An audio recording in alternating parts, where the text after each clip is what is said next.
Brand disclaimer. The views and opinions expressed by individuals on this platform, the callers plus invited guests, are their own. The information you hear does not reflect the overall views of all parties associated with this brand. We encourage everyone to research all things heard live or via archive for edification purposes. Discretion is advised.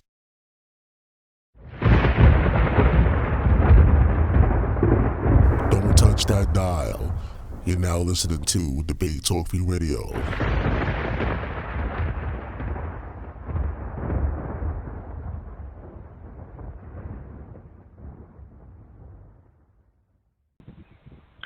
All right. Shalom, Mr. Baka, peace to the family. As Brother Sal said, I am the anonymous Hebrew, and this is The Verdict. I'm excited to say that. Welcome to the first inaugural episode of the show. We got a great one lined up for you tonight. We got a great host. Tonight we're going to be talking about blessings, showing support for our Israelite leaders. All right, and we have a great leader on this evening that we're specifically going to focus on. And then at the end, Most High willing, I'll give you some edification and leave you with a couple of positive notes on positive edification on what we can do to go forward in the future. All right, so going forward, I want you to remember one thing, people. The whole goal of this is to go ahead and bring this nation together. And that's going to be the goal of this show. Every time you hear us coming on, we're going to try to do our best. So without further ado, I get to introduce our host. He's an author, he's a speaker, he's an activist, and now we get to add movie director to this brother's resume. So, like I said, without further ado, we're going to introduce him. Brother Ronald Dalton Jr. How you doing, bro? I'm doing good. Shalom, everybody. Now, can you hear me good? Shalom. Yeah, we can hear you, bro. Okay, good. All right. All right, man. Like I said, I'm excited. So we're going to jump into a few things. But before we get into that, the thing I always like to do is I want the family to get to know our brothers and sisters when they come on. So obviously the first thing I want to talk about is about you. How did you come into this truth? How did you come into this way of living? Tell us a little bit about your story.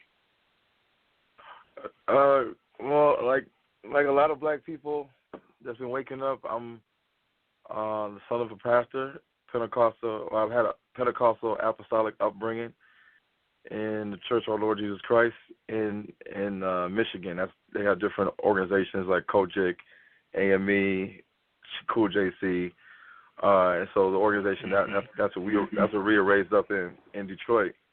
And all throughout, growing up in the church under the, as a pastor's kid, you go to Sunday school, you go to Bible class, you go to revival, you go to conventions, you go to diocese meetings, you go to concerts, you go to men's day, you go to all these different things.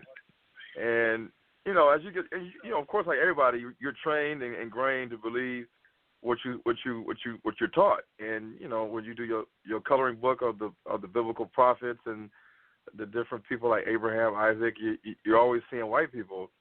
And we always thought it was normal. We never questioned it, that why do we always see white people in our coloring books for the Bible, and all the lessons were about white people. But it wasn't until probably when I started to become a teenager, going into college, and started listening to other guys talking, the guys that were up on knowledge and stuff like that, that I started to really think about what they were saying. And I would fight what they were saying, like, nah, that can't be true. But they were making good points.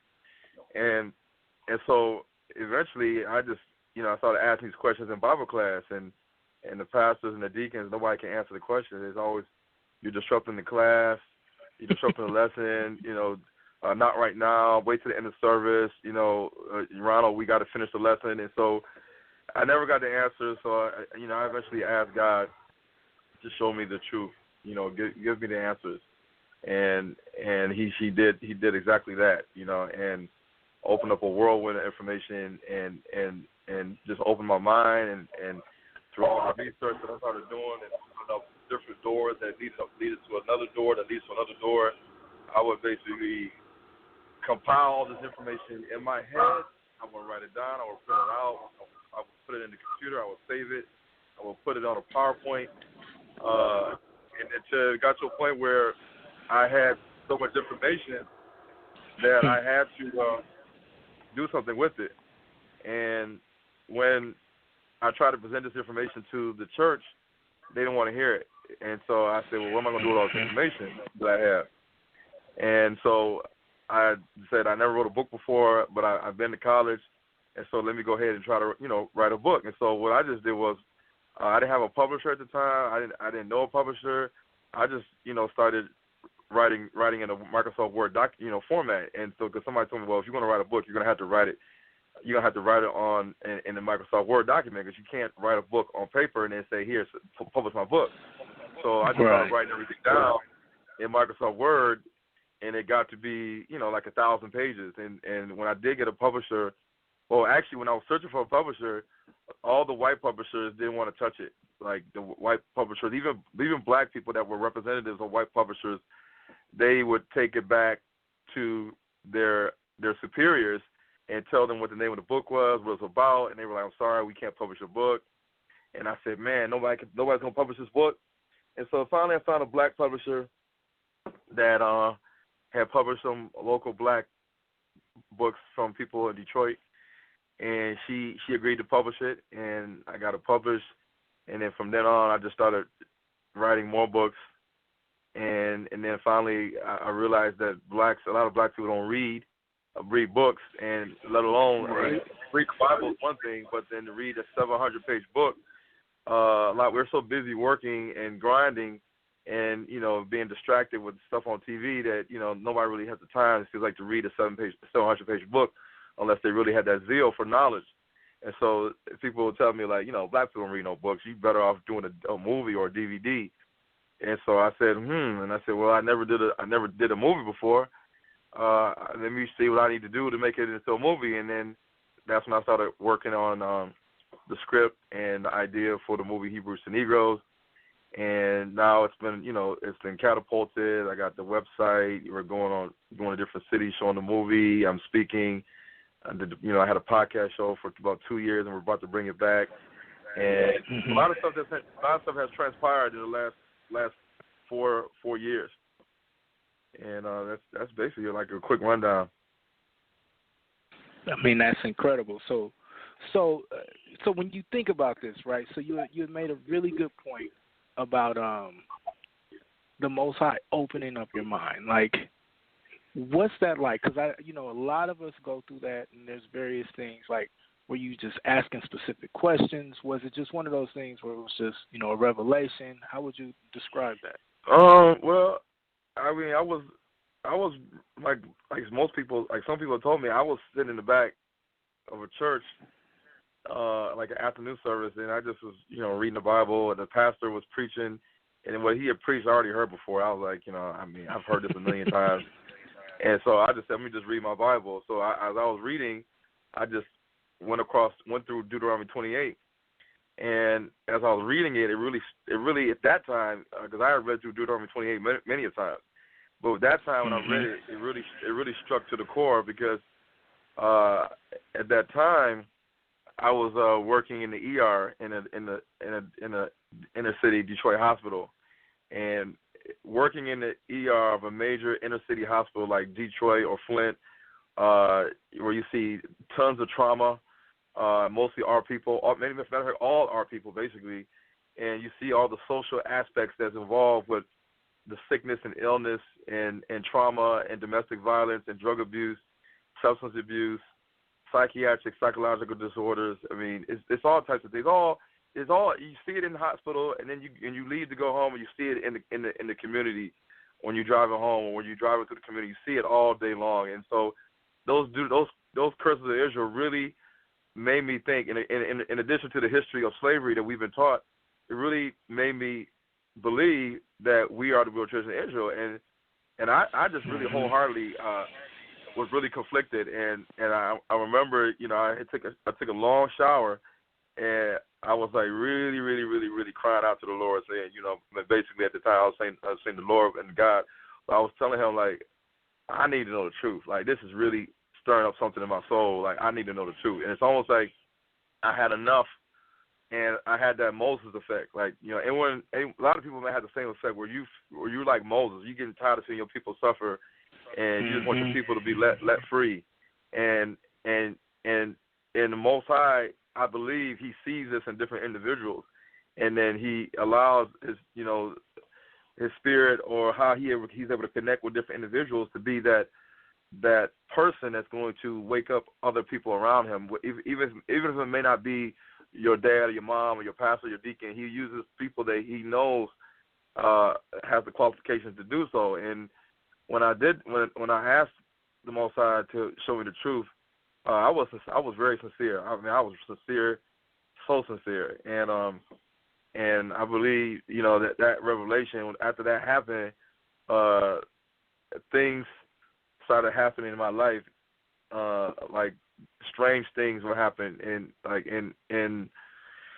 home and out and about, and I would run into strange people, like just strangers would just come up to me, and I just was like, during the course of writing I don't know if you want me to go through some of these strange situations that happened when I definitely want to hear them because I went through some myself, so I don't want to feel by myself with that. So definitely share a couple. I want to hear them.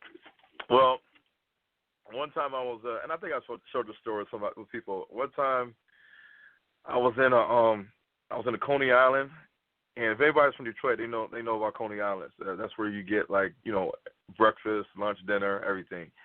And so I was in there talking to my wife, and I ordered my food, and I was waiting for my food, talking to her on the phone, and there was a white guy, and he ordered his food, but his food already was done, and because he was going up to get it, but he had heard me obviously saying something, and he kept staring at me, and I said, hold on, let me see what this white guy wants, because he keeps staring at me. So I asked him, I said, sir, is something wrong? I was like, do you need something? And, like, he keeps staring at me. He's like, I need to talk to you when you're done. And I said, all right, whatever. You know, I was like, this guy's crazy or something. I'm gonna just wait him out. He'll probably just get up and leave and just you know, forget about it. But he didn't leave. He stayed, and he stayed for like a good 15 minutes. And then when I got the phone with my wife, got my food, he said, I need to talk to you. I said, why? He said, because I heard you talking to your wife, and he said, I never heard any black person talk the way you talk. And he said that, and then he asked me, he said, and then he said to this, he said, what's God's name? That's the first thing he said to me, what's God's name? And I was like, what? And I was like, well, it depends on who your God is. You know, your God could be Satan. Your God could be, you know, Baal or Dogon or Allah, or, you know, it could be anything. Right. You know, where you getting at? And then so he said, no. He said God's name is this is exactly what he told me. He said God's name is Yahuwah. And I said, okay, I heard about that. And I said, are you Jewish? He said, no. And then he said, I want to tell you something. And he said, come sit down. And I sat down. And he told me this is years ago this happened. He said, I think he said he used to ride horses, or he used to ride bulls. And he fell off the bull or the horse riding, and he had a spinal cord injury, and I think he went into spinal shock, and he died. And he had an outer body revelation, and he said that he could see himself looking down, like he was like in the ceiling. And he said that he went, you know, of course, into another place, and like most people say, and he said that that it wasn't time for me to go, and the Creator said it's not your time, but you're going to be visited in a short while by an angel, and they're going to tell you about things that are to come. And so he survived, and then he said like a year or two later he was visited by an angel. And then I said, what did the angel say? And then he said, well, most people don't want to hear what I got to say because it's so terrifying and so unbelievable, but they just told me to shut up and they don't want to hear what I got to say. And he started talking about Obama. He started talking about the East Coast of America, Florida, like some kind of tsunami or something, or some kind of like tidal waves. And then he started talking about Russia and China invading. invade the United States of America. And then he talked about something happening from Mexico, like the Gulf of Mexico, and invaders coming from that area too. And then he started describing like men with black flags coming on boats or on foot. And at that time there was no such thing as ISIS. Nobody even knew about ISIS. And then he said, he told me, he started talking about the Pope, and he was telling me all this stuff. But when we started talking, he said to me, he said, you know, everything that I heard you saying, he said, you're absolutely right.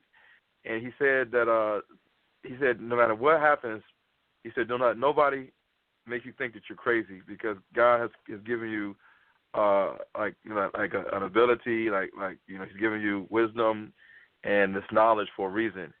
And he said, just remember that. And he said, and before he left, he was like, check out Fossilized Customs website. And I said, well, I didn't know what that was at the time. And he's like, all right, well, here, this is what it is. And so as we went to the parking lot, he said, check it out, and then call me after you check it out. And he gave me his number. And then I called his number, and then I said, I'm calling you right now. And he said, oh, I got it. He opened it up, and he got it. I was like, that's me. And he's like, all right, I got you. You got me. And then he got in the car. The next day when I looked at Southside Customs and called him back, the number was like a non-working number. A non-working number. And it's just the things like that, and like during the course of my book, you know, when I was like, I'll be typing my book. Like, there's other things too. I would be typing my book in Microsoft Word. And I have a chapter in my first book that's the Synagogue of Satan. And every time that I would write the word Synagogue of Satan, after I would type the letter N, it'll be an unhappy face show up. Okay. Like, it'll be N and unhappy face. And I know, and I every time I did that, it just kept appearing. I'm like, there's no unhappy face button on my keypad. And I did not press a semicolon and a parentheses. So I said, how am I getting this? And it kept happening to the point I just kept deleting it every time it happened. And then I just, like, my heart was beating real fast. I was like, man, this is some freaky stuff. And then I had a chapter on the Holy Spirit. And so every time I would type in the word Holy Spirit in the chapter, after I typed in the last letter T, happy face little sign would show up. And it kept happening. I would delete it. It kept happening. I kept thinking it was a fluke. And then I called a junior pastor friend of mine, and I told him this. And then he was like, "Are you serious?" I was like, "Yeah." It's like, it just keeps happening. And he was like, "What?" And yeah, I can tell you, I can just go on and on about strange things that are happening. But those kind of things, and weird meetings with pastors just coming up to me in line, like, they don't even know who I am. They just come up to me, you know, and say, right. God just told me to say something to you. God just told me to sit down next to you while you're drinking your tea, and I'm drinking my tea, and to ask you questions. Like, they don't know me from nowhere. And just what happens is that some of these pastors, they know about who we are, because I asked them, like, I asked them, like, you know, do you know who the real Jews are? Because I was writing my book, and they were like, yeah, we're the real Jews. And I said, really? And they were like, yeah. I was like, do you teach this in your church? They're like, no, I don't teach it in my church. Why not? Because the church can't handle it. And I said, what do you mean the church can't handle it? It's your obligation as a pastor. You're the shepherd of the flock to teach your flock. And he was like, well, I don't want to lose my church. I don't want to be asked to step down, and it's too much controversy. And, and so, trust me, I've been visited and talked to by a lot of people, Muslims, imams, Egyptian Coptic priests, Ethiopian Jews, popes, not popes, but Catholic priests that know the Pope, and Freemasons and all types of crazy people. And I can tell you some stories, but all through all this writing books and doing the movies, I've seen a lot, learned a lot, and the Most High still keeps giving me revelation and confirmation that what I'm doing is what needs to be done. I'm not just whipping this out, just doing it just for fun. Like, this is actual. The Most High is driving me to do this. Hallelujah. You know what I'm saying? All praise to the Most High, because and it's good to hear it for those of us, maybe we've been in it for a while and we forget, or those that are new that are coming into the truth, and you going through these experiences and you're just like, what's going on? See, that's confirmation that this is just how the Most High's hand works. This is just how he moves everything into the order, because he's putting you position of influence. So speaking of position of influence, right? So now let's start digging into these books first. I want to talk about the books first, and then obviously talk about the movie, and then we can segue back into the whole dealing with the Christian church thing a little bit as well. So I know I got 3 of them. So we got 3 volumes. I have them, right? So we got the Hebrews to Negroes, volume 1, 2, and 3, right?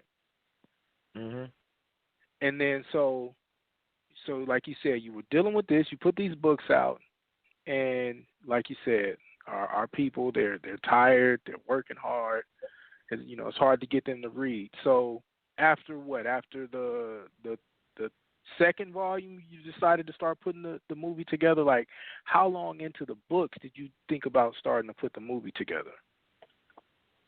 Well, it's actually 4 books, but when I finished the fourth What's the fourth book, one? What's the fourth? Well, one? the first book is the Black Fist. Right, the Black Slave Fist. Ship. Right. The second book is the Slave Ship. The third book is the Black Man in the Cell, and then the 4th book is Noah's Ark. Right, I'm with you. I always forget about the Black Fist one. I got that one on the Kindle. So after I did the 4th book, I think that's 2016, was when I started to write down the script for the movie, and I told a friend of mine that I want to do a movie, and then he was like, well, you're gonna have to do a little trailer or something to get the word out, and I did the trailer. The trailer was like 11 minutes long. It was real long, and he liked it. And a lot of people liked it, and I think it got a lot of views. But I did a couple of trailers, but when I started doing the movie, I didn't know how it was going to go. I didn't know how I was going to fund it. I don't know how much it was going to cost me. I didn't know it was going to take so long. I just know that I wanted to get it done, and I wanted it to be something that was going to be clear and concise, not dumbed down, but something with scholarship in it. Not too much scholarship, because if you give them too much scholarship, then people might be like, well, it's too much. Right. We don't understand all this stuff, haplogroups and craniometry and tooth analysis and all this other stuff. So I want to do it in a way that academia and theological seminaries and different people that study Israeli archaeology and different things like that they will look at this and be like, all right, these guys ain't just saying Deuteronomy 28 and saying that we the people. And so that's why it's a 3.5 hour long movie, and the movie took so long. The movie took so long is because people don't realize that I have 7 children, and I have a wife, and I have a job, and I got a lot of bills. When you go to school, you have student loans, you got debts you got to pay every month. Whether it's your mortgage or your rent, your car payment, insurance. And so when the Hebrews don't support each other, and when we're not really looking to support a person that's trying to take on a big feat, you got to do it yourself, because let's be real, like, there's a lot of Hebrews that have a lot of projects and things they want to do, but if they go on YouTube and say, hey, I need you guys to donate to help me fund this movie, a lot of times it's not, if they wait on the Hebrews to donate, then it's never going to get done. Because we're so disunified, but I didn't let that stop me, because I would, on every podcast show, every opportunity I get, I would be like, donate to Hebrews to Negroes GoFundMe, donate to Hebrews to Negroes, donate to the point where people are saying, Hebrews to Negroes, you keep begging for money, stop begging for money. I said that looks bad, and I'll be like, well, how else am I gonna get you guys to support what we're doing, and how else can we bring you guys more when we got to pay for these things? People don't understand that when you have a blog talk or a podcast, you got to pay for that. I mean, most of them you got to pay like a certain amount a month. Thank you, brother. And it takes a lot of Thank you, brother. Yeah, yeah. And when you have a website, it takes money to run a website every month, and if you got to pay administration fees and all that stuff, And the same thing with a movie. But we don't think about these things. We think that we got a lot of money and we got all this backing from Black Hollywood or Black people that do films or Jewish Hollywood. We don't have that kind of backing, and that's why when you look at Amazon, or you look at just like any Vudu or Netflix, Hulu, you don't see any movies depicting our true biblical heritage in a DVD movie format. You always see it coming from a Jewish perspective. Searching for the lost tribes and doing Jewish. And reemerging the Jews of Nigeria. These are all done by Jewish film producers. It's all Jewish, and they put their perspective on it. And so, I did something different with the movie.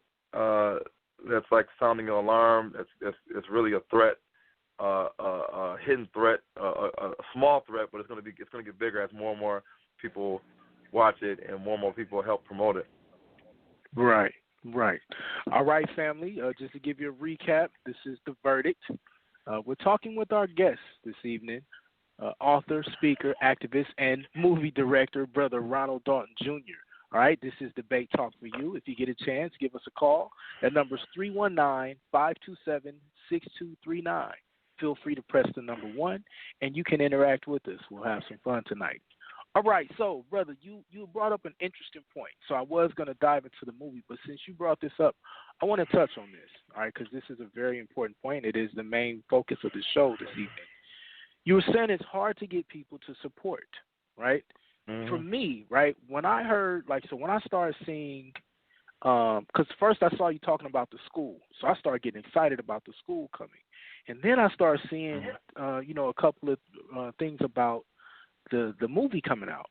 And then I started seeing actual potential dates of the release, so I started getting real excited, right? So for me, I'm thinking to myself, this is a no-brainer. Here we go.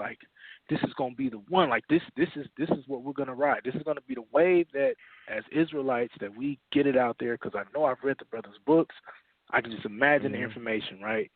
And so, like me, I actually rented the documentary 3 times. So, so when I hear you say it's hard to get support, I need you to go into detail for me and tell me, has it really not been a lot of support for the documentary as of late? Yeah, well, I will tell you this. This is a real talk. When the first 24, the movie basically took almost 3 years to make. The first 24 months of the movie, on my GoFundMe, I only had $11,000, $12,000. $12,000. Right. So just imagine all the Israelites that we have out here, and imagine within 24 months that all I could muster from the Israelites or from people in general was $12,000. And when you look at certain YouTube channels, Israelite YouTube channels, some guys are doing posts, and their posts within a day or two is generating 10, 20, 30, 40,000 views. Right.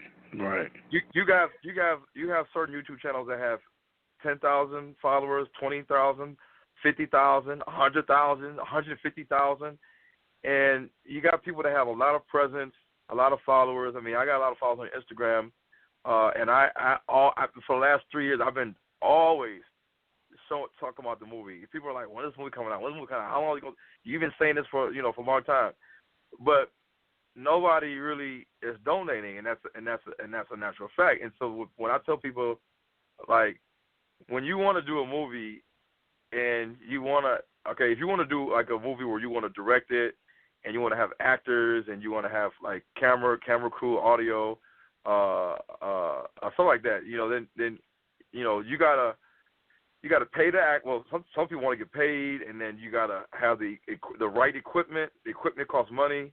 You can't just use a bogus camera. You got to use you want to make it look right. Right. You want it to be on certain platforms. You got to have a Black Magic, a red camera. You got to have cameras that are like HD, 4K. You got to have pristine audio. It can't be silent. The audio can't be silent all over the place. And then you got to score it right. The music has to be scored right. You got to have the right editor. All these things have to play a factor. But in particular with my movie, since I didn't have the money, obviously, if I'm talking about Saudi Arabia or the Arabs or East Africans or the Pygmy tribe or Egyptians, I didn't have the money to fly to Egypt and fly to the Central African Republic or fly to Nigeria or fly to Senegal or fly to Israel. I didn't have that kind of money. So you have to use stock footage. So when you use stock footage, you're looking at Getty, you're looking at iStock, you're looking at Corbis, you're looking at Alamy, you're looking at Shutterstock. Vimeo has one now. You look at all these different places where you can get stock footage, which you have to pay. And the bigger ones have the best clips, which you got to pay. Getty Images is going to charge you thousands of dollars. Yeah, and then and then when you buy these images, you got to have the appropriate license to use it. You could buy a YouTube license where you just can put it on the web on YouTube, and that's it. That's cheap. You could buy a standard definition license and not get an HD or 4K license, but then your quality is going to be diminished because you don't have the money to pay for an HD license or a 4K license. Right. And then you got to have the proper licenses to be able to use it in the proper content that you want to use it in. If you want to sell it on DVD, you want to have it on Vudu or Netflix, video on demand, you got to have the appropriate license for that. If people, even when you want to have it on TV or major distribution like in all the theaters nationwide, you got to have the highest license possible. And most people can't afford it. Most black people can't afford that without financial backing. And so let's just put it in perspective.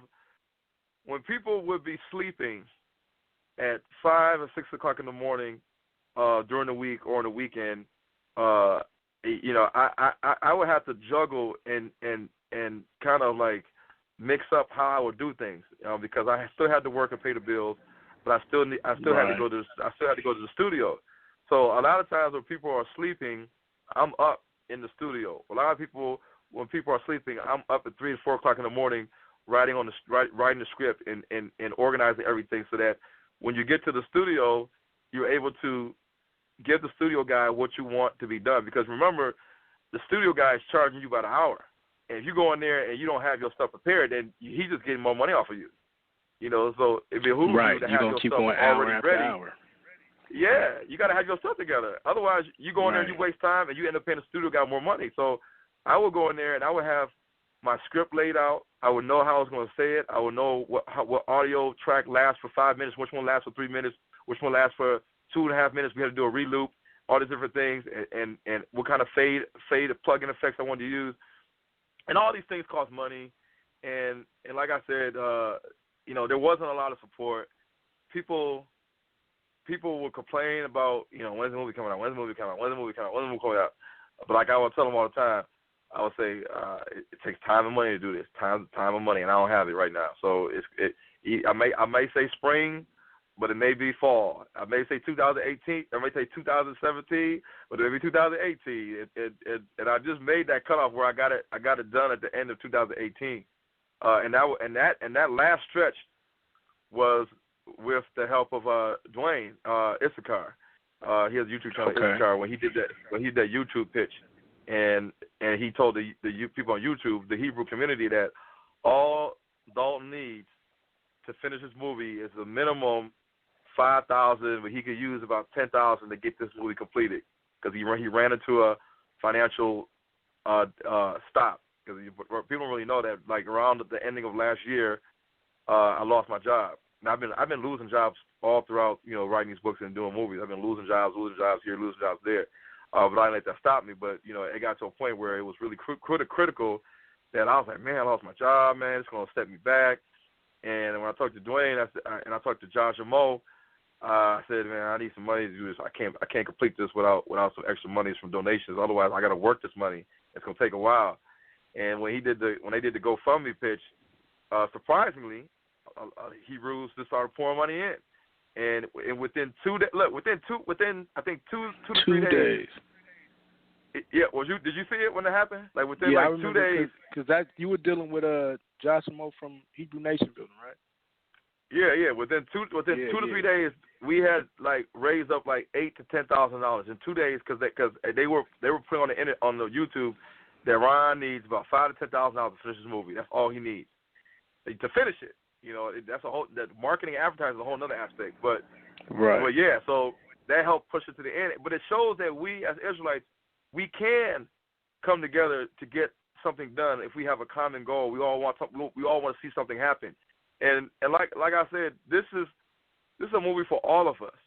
It's just not a movie for me and that's it. It's a movie for all of us, and we all should take pride now that if somebody says, "Man, you guys are just coming up with this stuff out of the air. You guys want to be something you're not. You guys are the real culture vultures, and you guys keep claiming Deuteronomy 28. Man, you ain't got no proof. All you gotta do is tell them like, watch the movie Hebrews to Negroes, and then holler back at me and see what you think, or read the book Hebrews to Negroes. Check out some of his work. Well, go to the Hebrew Academy of Detroit. Check out the lessons and see what you think. That's how we should all approach it. But we like I was telling you before, man, we have division in Israel. Right. I mean, that's and so this is the next point that I wanted to touch on, and we're gonna loop back around to the movie. But you're saying such good stuff that we need to talk about and that we need to hit on. Is this lack of unity, this division that we see in this nation that we're building, right?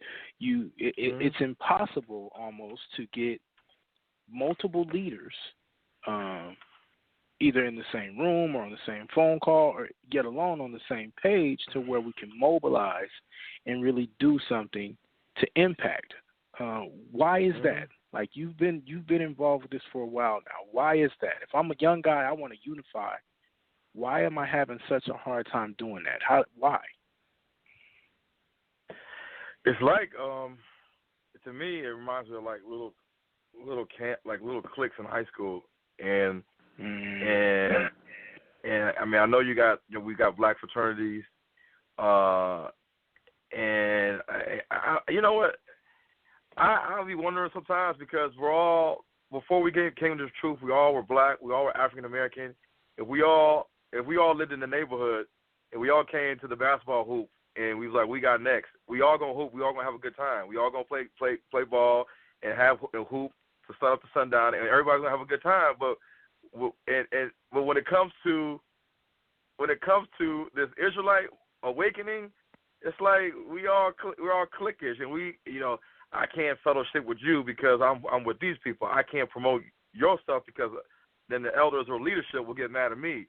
I got to get approval from leadership to allow you to come fellowship with us, and I have to talk it over with so-and-so, with my superiors to see if we can show your movie at our assembly.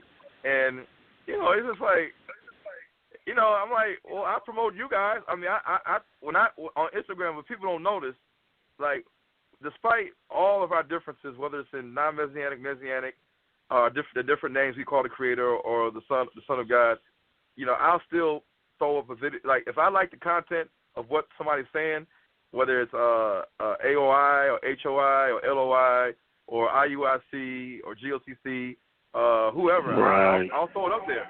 Because if they're saying something that's right and they're spitting straight truth, then I'll show it.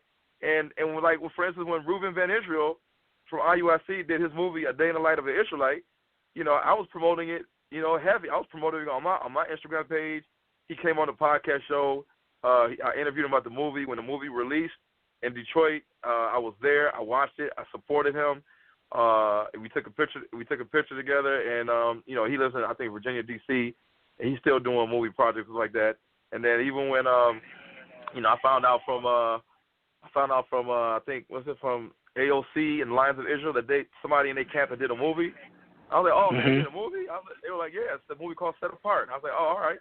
So it was like it's on Vimeo on demand, just like you. I was like, oh, and I went, I looked at it, I paid for it, I watched it.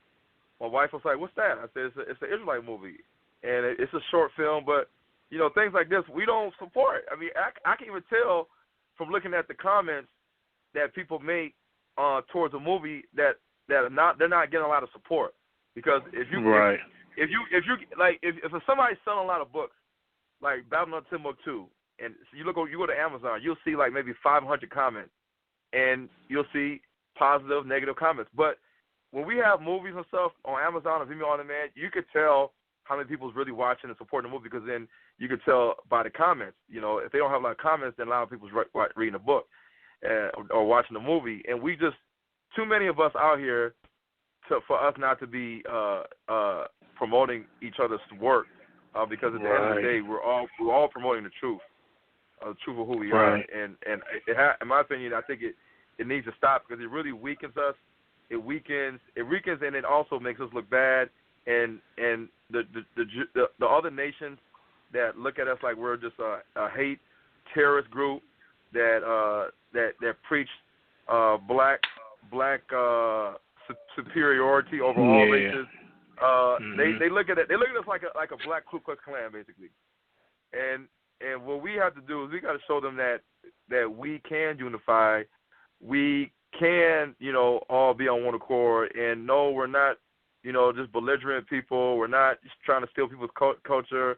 We're not, we got to start acting like we basically need to start following what the Bible says. It's not really follow those commandments. So we're not doing it really. So, we say we're doing it, but we ain't doing it. Right. And you talked on two things that we're going to touch on next after we get to this next caller. We do have a caller, so let me know that. But we're going to come back. When we come back after this caller, we're going to deal with I got to say it, rebellious Israel, and how to get out of this, and this latest thing that's happening that we see happening in Washington, D.C. I also want to touch on that a little bit. But as I said, we're talking with our brother, author, speaker, activist, movie director. I like saying that, Brother Ronald Dalton Jr. We're talking about his new documentary, Hebrews to Negroes, Wake Up Black America. And the title of today's show is Blessings, Supporting Our Israelite Leaders. The number is 319-527-6239. If you get a chance, give us a call, press 1, and join in. Speaking of which, Sal says we have a caller, so I'm going to turn her over to Sal and see if we can hear from that first caller. All right, let's go to 443-815 live. Hey, brothers, this is Brother Mercy. Brother Mercy, I know that voice. Yeah, I wanted to comment. First, I want to say this, man. I'm so proud of you, brothers, but at the same time, I am going to give a little critique. Sometimes I give a critique every now and then. If you really want something successful, you want a lot of people support, you got to do things like the old people did, like Dr. King. He fought against employment discrimination, voter rights. You got to fight against stuff that affects everybody, not just, making a movie. And I mean, they're wrong making a movie, but that's not what Dr. King's about, making movies and write books. Come on, man. We got to get to where we affect what's happening in daily life, like employment discrimination. That was going on in the federal government right now. What a lot of people may not know is the federal government is the largest employer for African Americans. So, I mean, for him shutting the government down, that is a strike against black people. Maybe you don't see it that way, but the federal government has always been the largest employer of black people. So, therefore, for him shutting the government down is really an attack on our people. So, I say that to say we got to get common, and then like the example you gave with the basketball game. Everybody just out there competing on that day for that game, and everybody else go home, man. They're not united after that game. And then everybody's competing against each other on the floor. Ain't nobody working together. Everybody fighting, playing against each other. You see what I'm saying? So what I'm saying is the unity example you gave is people competing against each other. So it's like that's competition. But if you want something that's going to affect everybody, you want real change, a lot of support, and just like you did the movie, you got a lot of support. You were surprised. You got some money to support that. So what I'm saying is you did get support in your example you gave. But what I'm saying is we got to step to the level where we're affecting everybody, every Hebrew Israelite, non-Hebrew Israelite, because the issues that's affecting the Hebrew Israelites, a lot of them are affecting our people as a whole. So I just wanted to say that, if we become more engaged in what's affecting everyday life and attacking those issues, I mean, yeah, the movie's great, but, let's get into, like employment discrimination. That's big. That's huge. Voter rights, that's huge. Those are things that change public policy. Those things that change government. those things like that. So I just want to know what you brothers think about that, but I still think you're doing a great job. I'm not here to put nobody down. I'm just saying maybe we need to hit other topics, so that way we can draw more people. That's all I want to say. So let me ask you. You want me to address that? Go. Oh, go ahead. Go ahead, brother Ron. I'll let you go first. Go ahead. Well, first of all, I understand what he's saying, but honestly, we living in a system that was made and designed not for us to win, and sometimes we try to be a part of their system so much that we don't get it. Just like in the civil rights days, we wanted to eat at the white restaurant so much we don't care if they were whooping beside our head and throwing ice cream on us, pouring stuff on us, sticking dogs on us. We wanted to be integrated so bad that we didn't care what we went through to be integrated. But the thing is, we see how that is today. I mean, we see how the NBA is, the NFL is. We see how the players apologize. We see how they shut down the government. We see how blacks are still discriminated on the job. I mean, I've been discriminated on my job multiple times, and I've tried to go file cases with the EOC and the Michigan Department of Civil Rights and against these major corporations. And, of course, as many people know, a lot of times you ain't going to win. And sometimes you got to gracefully bow out, and you got to count your losses and move on. Because if you try to stay in a system that once you gone, once you fired, once you out of there, they riding your back. They always giving you letters and write-ups. It's not going to be one of a headache. And so sometimes it takes for us, like all the things he talked about, we really, especially myself. I mean, I can't stop the government from being shut down. I can't do it. I mean, even if I rallied all the Hebrews on Washington, D.C. and said this is not right, we can put our hands up and say this ain't right, but we've been doing that for years. So what we need to do is we need to give back to what the Bible says, and one of the most important things that we're not doing right now is unification, unity. They know this is one of the biggest keys. This is the biggest factor that they're sitting that comfortable and just like, man, we don't care what these Israelites are saying. We don't care how many YouTube views they have. We don't care how many books and movies that come out. They ain't gonna unify to the point where it's gonna make a big difference. They ain't gonna support each other. Where it's gonna make a big difference. Like they might say, well, this movie, I watched it, man. This movie is damaging. But you know what? These Israelites, they ain't gonna push this movie so that it starts hitting millions and millions and millions of people because they know that we're just unified, and they know that the black church is not going to promote this because the black church all they see is what happened in D.C. and they see Israelites on the corner yelling people talking about you're gonna be our slaves, you're gonna be our wives in the kingdom and all this other stuff, people kissing people's boots and stuff like that, and they see all this stuff and the black Christian church is turned off, and so they're like they have a wall up. So they ain't going to promote it, and the Israelite community is not going to promote it.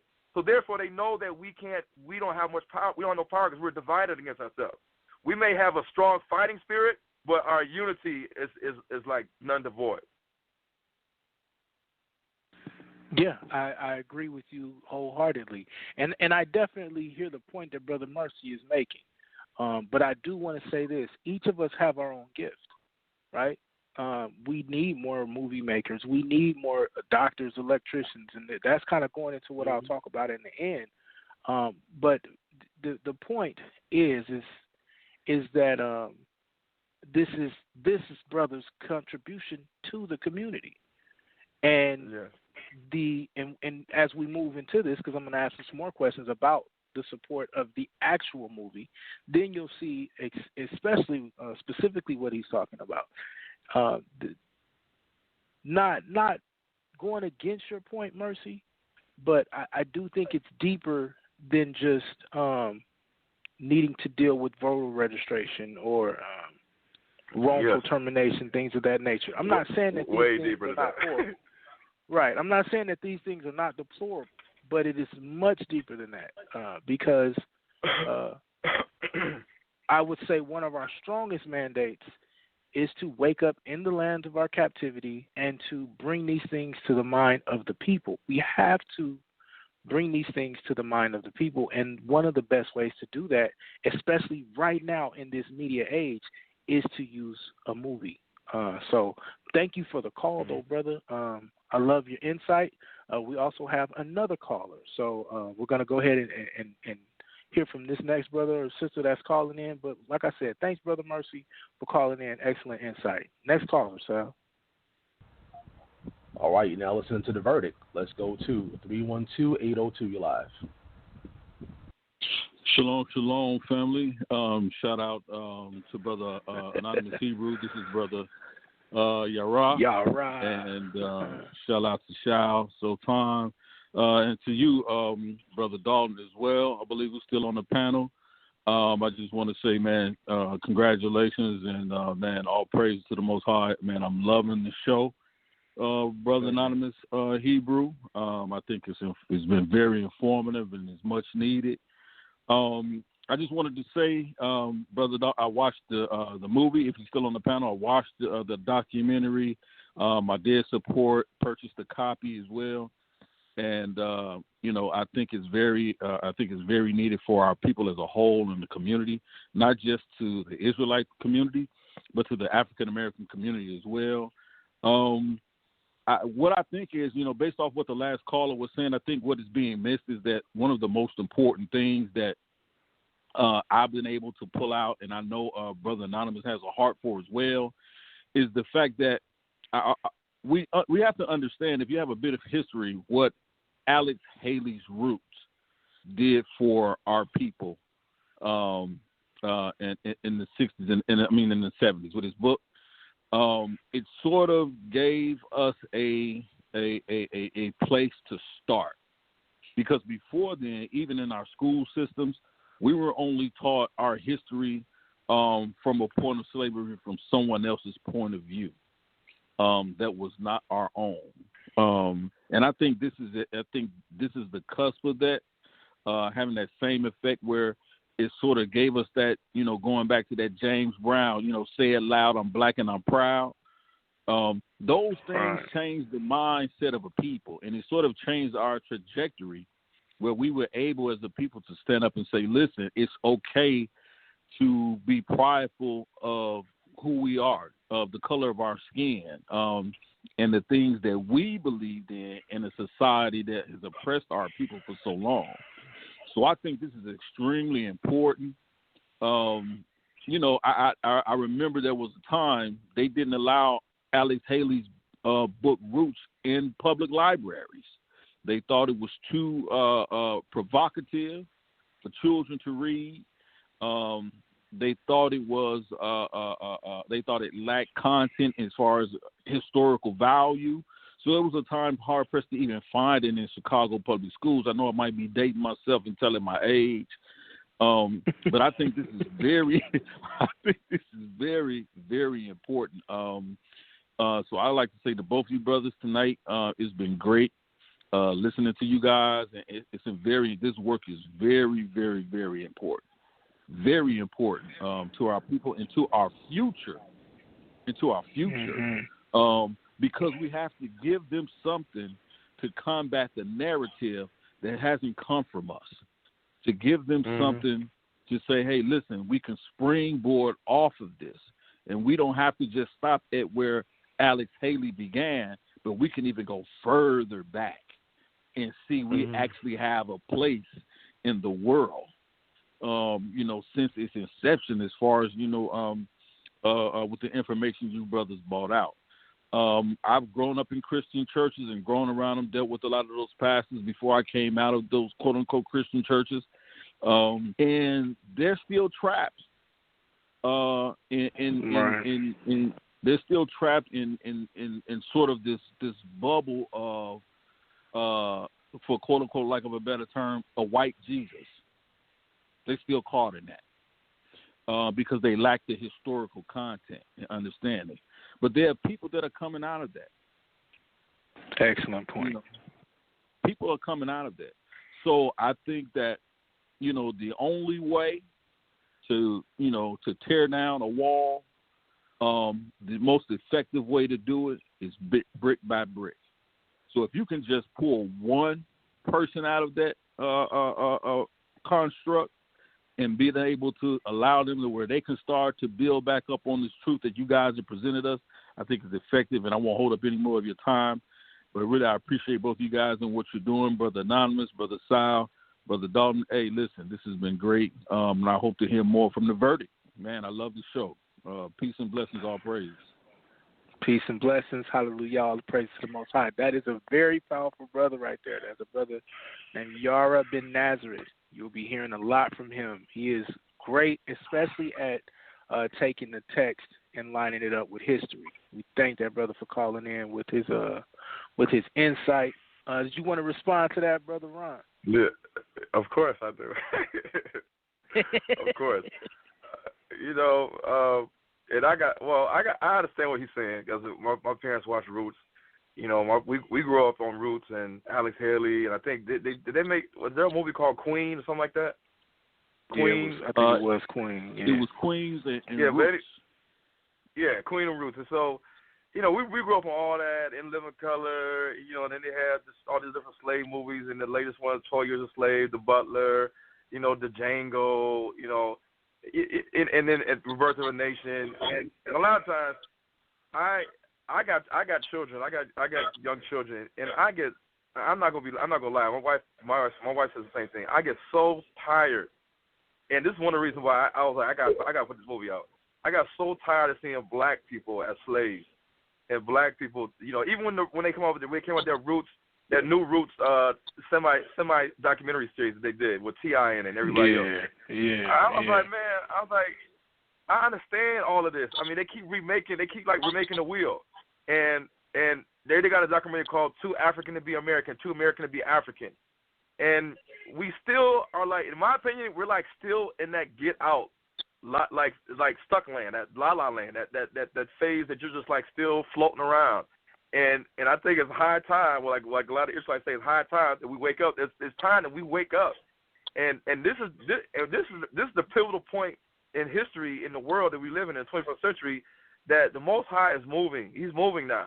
We're waking up. He's waking us up for a reason, and this movie is like no other. I mean, you got people from Africa. Like, I'm gonna be honest with you. People from Africa have called me, emailed me, India, Indonesia, Papua New Guinea, Australia, the Polynesian Islands, China. I mean, I got pastors from China to call me, white chaplains from penitentiaries in Pennsylvania. I mean, the prisoners are requesting for Hebrews to Negroes, and they telling the white chaplains, hey, can you find out if you can get the book Hebrews to Negroes in here? Can you find out about the movie? They're hearing about it. Even people in the Americas, in Brazil, in the Caribbean, the Bahamas, in different areas, in the United Kingdom, in Germany, Israel. People are hungry now. They're hungry. They're tired of the same old stuff. And we got black people scattered all over the place. We got people, Gentiles, that have been knowing this stuff and researching stuff, and now they're happy to see this actually come to fruition.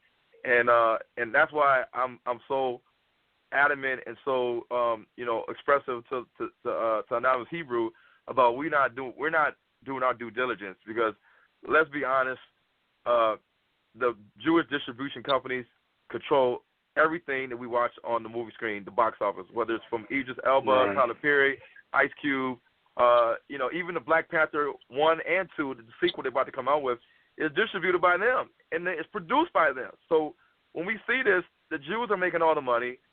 They're the one producing it. The black actors are getting paid. Yes, the message is the same old stuff, not really empowering or enlightening black people.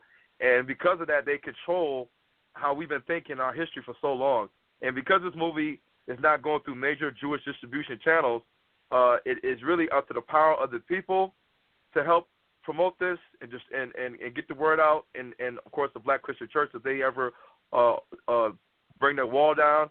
And then, of course, what I've been trying to do is try to, look into smaller distribution channels to get it on different platforms and through streaming, which is what everybody uses right now. Everybody goes to Netflix, Vudu, Hulu, on demand stuff, and that's how they get their information. So, this is my contribution in my own way and my talent to Black America, or just Black people, period, throughout the diaspora that's been scattered. Hallelujah. I couldn't agree with you more. Thank you to that brother once again for calling. Thank you to all our callers.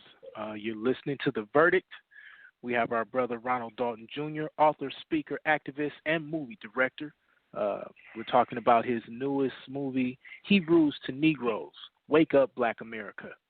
If you want to call and join in, that number is going to be 319-527-6239. Press the number 1. Feel free to join in and have a conversation with us. So we're going to keep it moving now, right? So, looking over this entire concept, right? So we're talking about support, and then we were talking about unity. Now let's talk about some of the things that we're seeing and why we have such a strong need for unity, right? What we're seeing in the news lately, I kind of want to touch on this.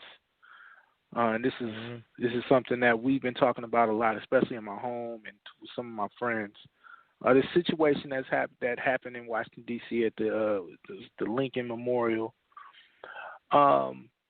What are your thoughts on this? Did you want to give a breakdown of it? I can if you like. But what are your thoughts on it in terms of what we're seeing happen? Well, you're seeing propaganda happen. You're seeing exactly what it is. You know what? Somebody said to me, like, they said, Ron, it's interesting that right around the time your movie released, that you see the attack on the Jews, and now they talk about putting out laws against anti-Semitism, and they're saying that Black Hebrew Israelites are anti-Semitic, they're anti-gay, anti-Catholic, anti-white, and they're using, of course, their power of the media to sway and continue to push this narrative and stereotype that anybody talking about this Black Hebrew Israelite or we the real Jews stuff, we're all going to be labeled to one big bunch. You know, almost like saying that every Christian is just like the KKK Christians. Like every Christian thinks the same way as the KKK Christian. But that's not the case. And I think that I found it really strange that in this day and age, we know the games of the secret societies and the money masters and the people that control the media and the music. We know their games. We know propaganda and illusion, how they sway the public opinion and shed a negative light. They got, the people being oppressed as the enemy, and the people that's oppressed as the good guy. And so when you look at the Washington D.C. thing, I was like, wait a minute now. It's Martin Luther King Day. I said, what in the world is doing all them wearing MAGA hats? What are they all doing on in the Washington D.C. monument? What are they all doing there on Martin Luther King Day? What are they doing there? Right. Then I asked myself, I said, what are the Native Americans doing there on Martin Luther King Day? Is this a national day for Native Americans on Martin Luther King Day? And then the Israelites that were there, the first video I saw didn't even show the Hebrew Israelites. It just showed the Native American Indians banging the drum around the white people with the MAGA hats on. And then after like a day or two, they got breaking news, another angle to the video. And then of course that stayed on the news for like a couple of days. And my mom, everybody that's been following the Hebrew Israelite movement is texting me links to all these things and saying, see, look at that. I don't want you involved in this Hebrew Israelite foolishness. You need to stop it. And look what they're saying about Black Hebrew Israelites. This is not a good thing. And we were talking. I said, I think there needs to be Israelite council. There needs to be where people come together and we start to address these points. And we say, look, guys, as much as you probably hate. If you hate the white man because something he's done to you or something on the job or you've been through a lot of racism in your life, we all understand, my parents grew up in Jim Crow, and we understand what they went through. We understand what we're still going through. I said, but sometimes we got to be smart on how we say things in the public eye, in front of the cameras, lights, camera, action, and because the world is watching. And when they pick certain people to get on in front of television with the Jewish people and be interviewed, you have to be able to use it to your advantage. And I thought, like, man, I wish they would have interviewed me. I was like saying, like, man, I wish they would have. I wish they would have just. I would have been there as a bystander, or maybe they would have just said, well, let's call Ron Dalton he's the guy that did this movie, or maybe one of the people that they interviewed. I think Chief Ephraim. I wonder if they would, if he would have, he would have like plugged or said anything about Hebrews to Negroes or the movie, or have a different perspective, because a lot of times when they ask the Hebrew Israelites questions, they're trying to get a response out of you. They're trying to get you. Right. They're trying to give you certain questions to get you to play into their narrative of what they want to promote on TV, and we kind of like, a lot of times we fall into their trap, and even though we use scripture, we fall into their trap. So we have to be, in my opinion, I think we need to be wise, really wise as snakes, and be or wise. I forgot how the scripture goes, but be wise. Wise as serpent and harmless as doves. Yeah, because we're wrestling not against flesh, but spiritual principalities and powers, and they don't want, Satan doesn't want this movement to turn in a positive direction. They want to keep this movement in a negative direction, and the Washington D.C. incident did that. Right. And it's still, and I'm still feeling the effects right now, because I'm still getting heat from my family about the Washington D.C. incident, because I'm still considered a cult. I'm still considered a backslider. I'm still considered in the snare of Satan, false doctrine.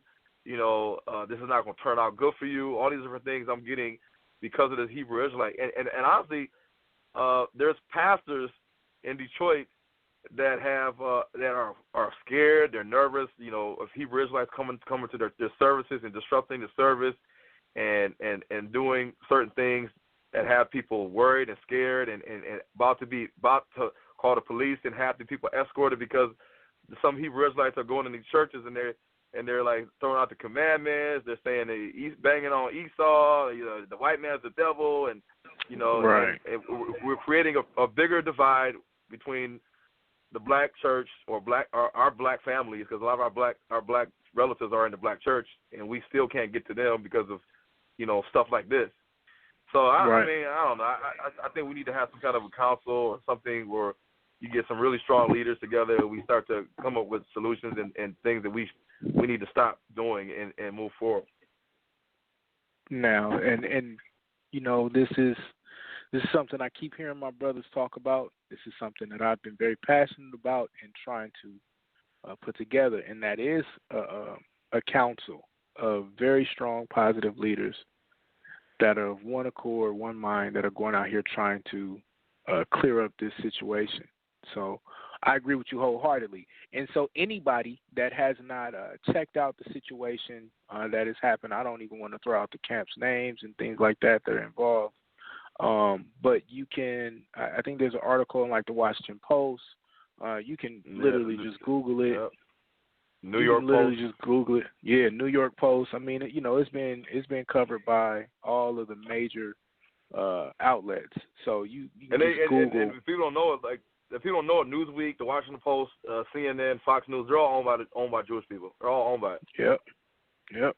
All the media sources, right? And so this is something that is very important, especially being involved with being an Israelite, that we are now seeing it become time for us, knowing the truth and being on the right side of the truth, to come together and start to properly put out the correct narrative. Because if we don't, you're going to find yourself in a lot of trouble being on the wrong side of this thing, right? And that is very true. And I agree. We have to put something together. So I think the way to fix the lack of unity is to have these type of conversations. We need to be having these conversations with all of our fellow Israelite brothers and sisters, and hopefully we can really put it together. So now let's dig into the documentary a little bit. All right. So, I was pleasantly surprised because I got to see you put together a lot of the things that I've put together, a lot of the things that I've seen other people put together. But then I also saw you take it a step further. And the first thing that I saw that I want to talk about is you really dealt with like the migratory patterns, right? And showing really how this thing is scattered, how the true scattering to all the nations around the world. And so I want to start first. You were dealing with like a lot of things in India. Can you explain a little bit of that really quick and break down the connection? Yeah. So in India, like I tell people, like when I see in Michigan, you see a lot of white Arabs, and you see that whether they're Arabic, whether they're Chaldean, Christian Arabs, they're still white-skinned people. And we see Palestinians, Lebanese people, Saudi Arabian people, Yemeni people, Egyptian people. You know, they always look white. And when I tell them, I say, look, guys, you're from Iraq. Yes, you're from Iraq. You're from Iran. You're from Syria or Assyria or Chaldean or whatever you want to call it. And I tell them, you're not the original people. They say, oh, really? Who's the original people? And I say, well, I talked to a lot of people from India, especially the dark-skinned Indians. Still there, Brother Ron? Yeah, can you hear me? Yeah, you cut out for a second. Well, when I speak to a lot of Indians, especially ones from South India, the Dravidian Indians that speak Kannada, Malayalam, and Tamil, they say that we are the original inhabitants of Mesopotamia, Iraq, Iran, modern-day Syria or Assyria. We are the modern-day people that lived there. We migrated to the Indus Valley region, and we settled there. And a lot of people, when the Arabs and the British invaded, they didn't want to bow down to these people and be converted to their religion or to their caste system, so they further moved south. And some of them went other directions across the Indian Ocean or the Pacific Ocean. And so what you'll see in, like I showed in the movie, the language of the Indus Valley civilizations, like Sanskrit all the way down to Telugu and these different languages, Gujarati, Hindi. I mean, the list goes on and on. That their language lines up perfectly with the language that was spoken by the ancient Assyrians and the ancient Babylonians. The linear Elamite or Elam, the people, even so the people that were the sons of Shem, Ashur, or Arphaxad, Elam, Aram, the Arameans, Syria, Laban was an Aramean. These people are still living and speaking and speaking and writing close to a dialect what they spoke many, many years ago.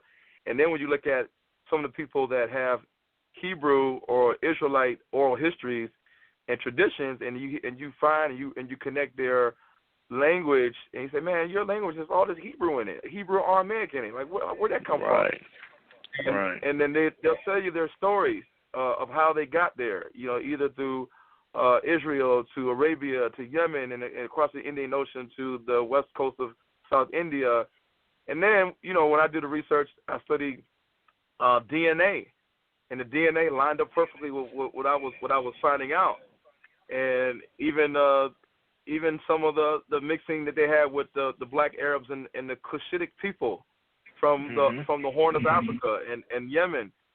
And so, I mean, these are some of the things that I talked about in the movie, as well as Papua New Guinea, Australia, Polynesia, you know, places that people don't talk about, the Americas, the Caribbean, because there's a lot of people, of course, that some people believe that all of the 12 tribes are in Africa, or all the 12 tribes are on the Western Hemisphere of the world, so that everybody outside of the Americas and the Caribbean, who are these people? Like, I go, they're not Israelites. You know, so these are things where people are coming up with false doctrines, saying that the Papua New Guineans and the Australian Aborigines are the sons of Japheth. You know, I'm like, well, wait a minute now. I thought the Romans and the Greeks were the sons of Japheth. So you mean to tell me that the Julius Caesar and Herodotus are brothers to the black Papua New Guinean people? Like, what kind of logic is that? What kind of logic is that? You know? Right. So right. I just came to the movie with a different approach, educated approach, logical, critical thinking with different types of analysis, combining with the Bible to show, you know, what I wanted to show and what I wanted people to see.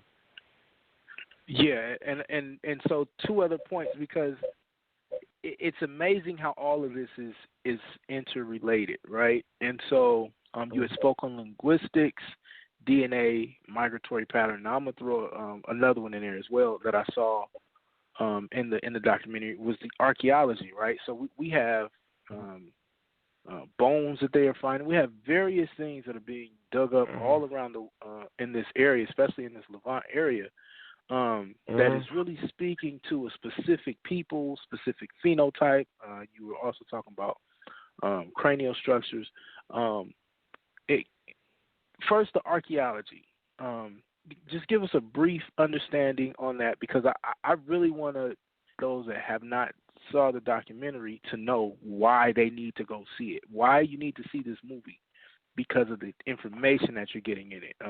Just a brief breakdown of some of the archaeology, and then I'm going to tie it back into the linguistics.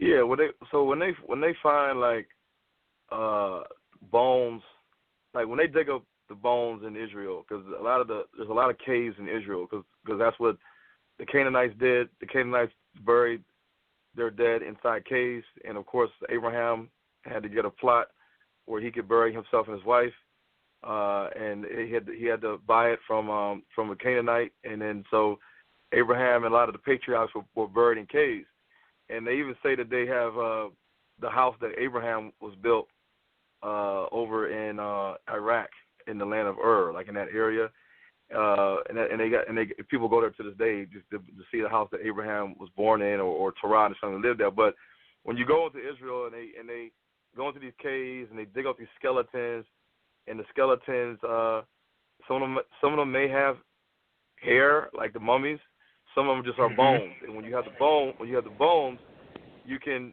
really get the purest form of the bone by drilling into the bone, like into the skull or the inner ear part. They call it the petrous part of the inner ear, and you can get like DNA samples. And when they did the DNA samples of these people in the caves, they found out that there was a lot of different DNA types found in there that correspond to, of course, to the Negro people, to the Australian Aborigines, to people that have the Egyptian Cushitic lineage, like the Somalian people, people in the Horn of Africa, also people from South India. Their DNA was found in there.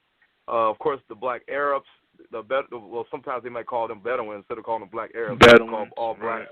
Yeah, their DNA was found in there, and of course, you have the DNA of that what I call the Edomitish influence seen there, because the Edomites, of course, if you track the history from the early beginning, when Jacob and Esau lived in the land of Canaan, and the land got too big for both of them to live in, Esau moved to further south. Even until, like, you know, the Maccabean period in the first century period, the Edomites were still there. And they essentially were still living in the vicinity of Israel. So, of course, their DNA is going to be there too. And so all this stuff really ties in the fact that, like, exactly what a lot of the Bantu people say, is that either they came from Egypt to where they are now, or they migrated from Israel, or the land, they say sometimes Canaan, into Egypt. Even the Lemba Jews say the same thing. So our DNA can be found there as well. So you mean to tell me, and I know the answer to this, but I know there's a couple of people listening that maybe think it's a game. You mean to tell me that we can actually prove that there is some genetic connection between us and the bones and the archaeology that we find in these places, Brother Dalton? Yeah, and there's DNA analysis that proves, and craniometry analysis and jaw analysis, and just when you check the angles of the skull, like in the frontal bone, or the occipital bun part of the back of your head. You know how some people have a hook on the back of their skull, on the back of their head, where it's hard to like do a haircut. You got to get underneath that hook in the back of somebody's head. Even when you look at their jawline in the front, you look at the nose, you look at the cheekbone pattern, you look at the eye socket, you look at the forehead, the sloping of the forehead from the front. All these different angles that they study, they could tell that the Negro people were a different class people, a different race of people than the indigenous Egyptian and Nubian people in Northeast Africa, and they could trace all of this stuff in Israel, and then trace it in West Africa, East Africa, South Africa, Central Africa, even North Africa. So it shows that we were scattered all throughout Africa. Right. And so, because, you know, I've actually had a debate on this, and I got a couple other people who want to debate me on this, and I try to tell people you absolutely can prove, not just through relying on Deuteronomy 28. You can go into the science, you can go into the linguistics, you can go into the DNA, the archaeology, and the historical records and prove that we are those people from the book, that we have a very real connection to the people. That's why we're scattered to the four corners of the earth. So and you know what? You know what else? You know what else you can prove? This is another thing you can prove too. The Jews know this too. The Jews know from the practices of the Dead Sea Scrolls. Like when they looked at the Dead Sea Scrolls, they could see the practices that the people in those times did, the Hebrew traditions and cultures, customs. They know that the West African Bantu people and the Ethiopian Jews and some other people were practicing Hebraic traditions that predate the Dead Sea Scrolls. They're just saying like these guys are doing stuff that is like ancient Hebrew traditions and customs. And the Jews today do modern stuff. The people in Africa, they don't have a Torah written in Paleo Hebrew sitting in their hut. They're just practicing these ancient traditions that go back to BC times. And so what he's saying is that these Bantu people, especially the more you get into it, that they had First Temple practices. That's what he's explaining to you. Mm-hmm. They had practices that would have predated things that happened after the Babylonian captivity, after they came back over into the land. And that is a dagger that actually many honest European scholars actually write about. You can find plenty of scholastic articles. You got to search for them. You have to dig for them, but you can find a lot of scholastic articles that will prove that specific point. So, the brother is right on it, and you can learn all of that just by watching that movie. And so that's what I'm saying. This concept that maybe the movie it's competitive or it's not what we need. The type of education you can get from watching that thing, especially if you sit there and take notes and then fact check it, it's all going to check out, and you will be able to stand on your square, so to speak, when questioned about your faith and where you come from. Well, a lot of people really have a problem with the fact that I included the Indians in there and the Caribbean, Arawak, Taino, Lucayan people. And I didn't even go deep. I didn't even go that deep. I noticed that too. You didn't even go nearly as deep as you could have. No, when you start talking about Old Hebrew, Negev Hebrew, Proto-Sinaitic Hebrew, and ancient languages, and Jesuit, Mormon, and Ashkenazi or Ashkenazi Jewish linguistic experts that studied the language of the indigenous Indians, and also what they've been seeing on the rocks and inside the caves in say like Brazil or Peru or in North America, or even in the stones they found in Puerto Rico. Man, I'm telling you, the people ain't ready for it. People is not ready for this stuff because remember before King Saul was their king, before King Saul was the king of the Israelites were running around in the book of Judges without a king. They had the judges. And this is where you had their mix. They had their battles with the Philistines. They were mixing with the Canaanites. They had Samson. During this time period, like around 1300 BC, the Israelites had a language. They had a writing script style. And over time, Hebrew evolved. And what people don't understand is that I guess the progression of Hebrew up to the way it is now happened over stages.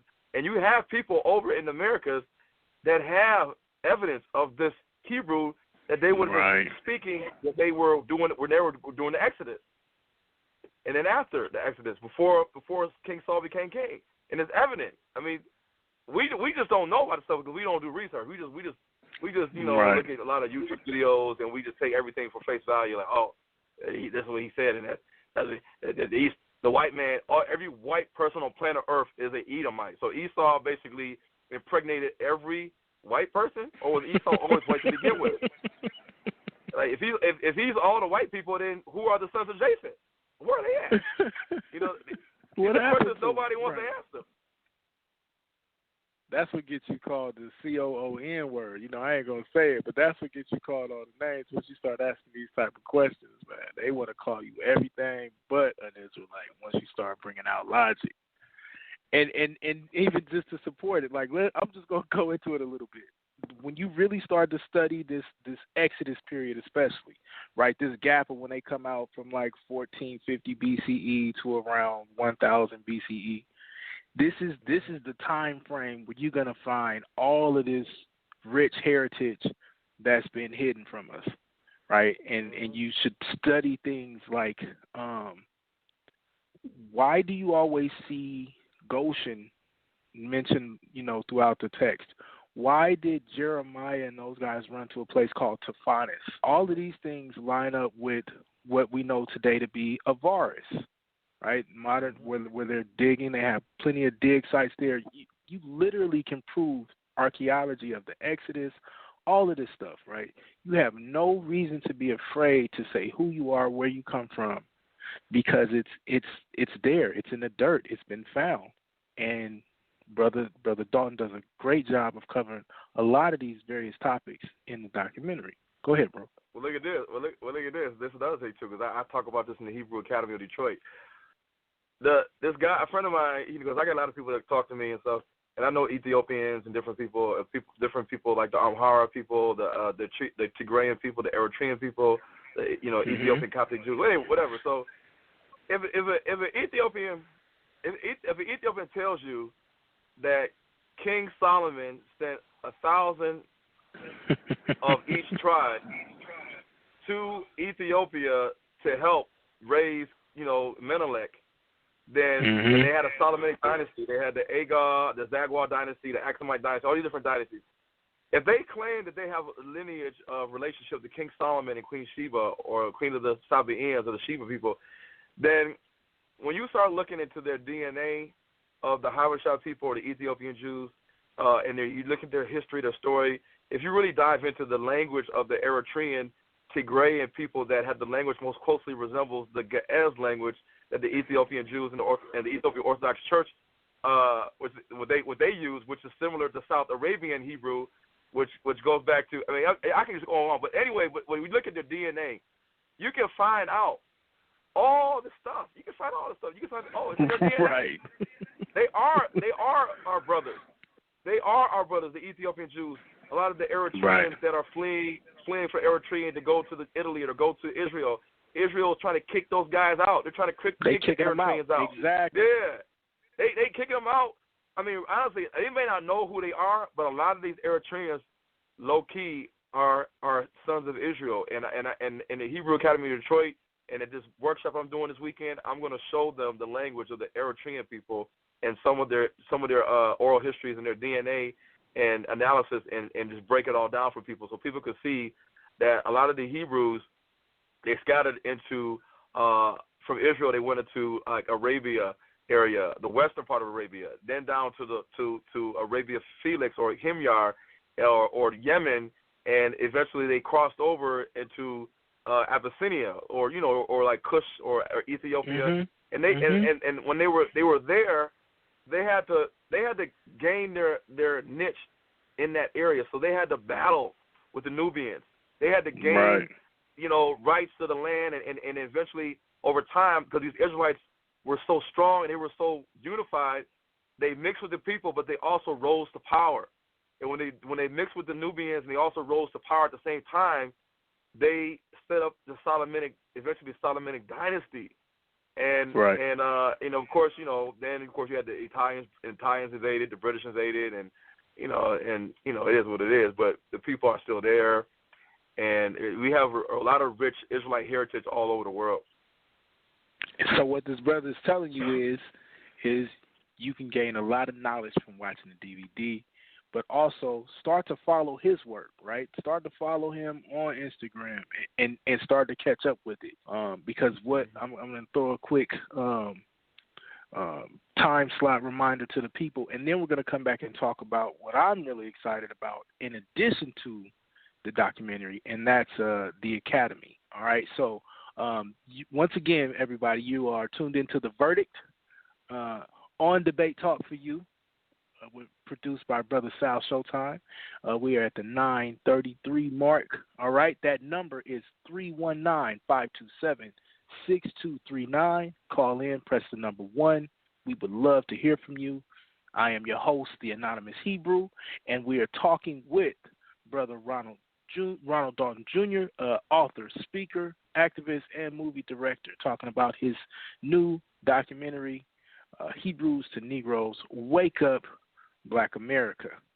All right, so now this is something that I'm really excited about. I want to learn what we have to do to make this happen, what do we got to do to get this thing out to the public.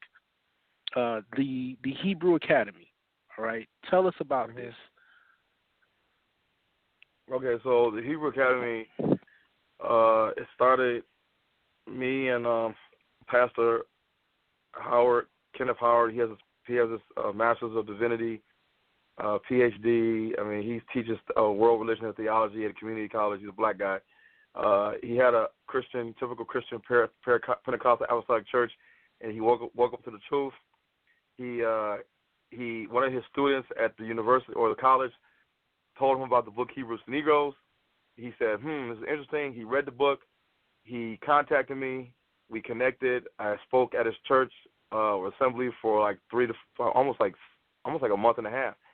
And since then, we realized that it was a need for Hebrew academic scholarship and education and teaching, and a lot of different subjects such as the biblical feast days, of the Sabbath, and Paleo Hebrew, and the Hebrew tribes of Africa. The Only Love, she's part of that, and then myself and others that also have different skill sets in regards to kind of breaking all this stuff down in regards to this whole Hebrew awakening. And so we started the Hebrew Academy of Detroit. It's basically an online-based academy, 8-week semesters. So fall, winter, spring, summer, you can register for classes, and then they're 8 weeks long. They meet typically once a week. I think some semesters they might meet twice a week. And if you go to like the website, you can go to 2 websites. You can go to www.HebrewAcademyofDetroit.org, or you can go to www.thehaod.org. So that's basically like the shorthand for Hebrew Academy of Detroit.org. So www.thehaod.org, or you can just go to www.thehebrewacademyofdetroit.org. And I think I have the stuff on my website, or I have it on my YouTube. I promote it. Sometimes. Oh yeah, I do. And so I get like little snippets of some of the lessons, like maybe like 5 minutes or 10 minutes, and then I at the end of the video, I'll say, want more? Register for the Hebrew Academy of Detroit, because there's a lot of information, and sometimes the lectures can be an hour and a half or 2 hours long, and we want people to engage from wherever they're at. That if they have Wi-Fi, internet, you can jump on there, and if you live in a different time zone and you can't get the live lesson, and you can go in and get the video lesson and catch up and continue on the next week. And so as that grows, and the crazy thing is that they know that this is also a threat, because you have Hebrew yeshivas and the Hebrew academies, but they're not teaching anything nowhere near to what we're teaching.